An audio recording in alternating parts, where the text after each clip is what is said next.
Welcome to the Slop Temple. We pray this video helps.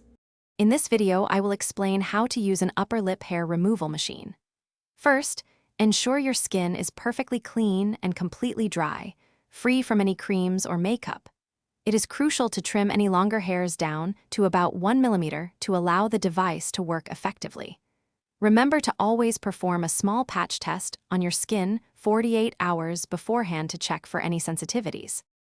Once ready, turn on your hair removal device and carefully select an intensity setting that feels comfortable for your skin type.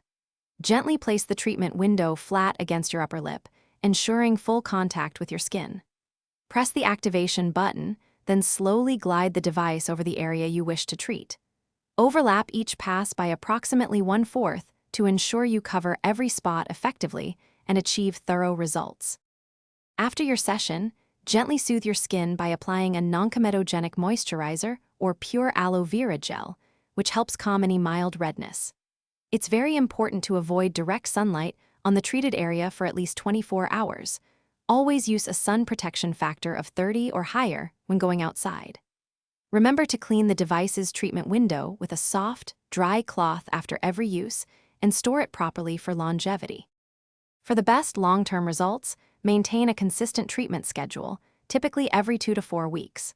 Gently exfoliating your skin a few days after each session can help prevent any ingrown hairs. Crucially, avoid waxing or plucking hairs between sessions, as this removes the root which the device targets. Patience is key, as you will typically see significant hair reduction after 3 to 4 regular treatments, leading to smoother skin. Thanks for watching. Consider subscribing if we helped you.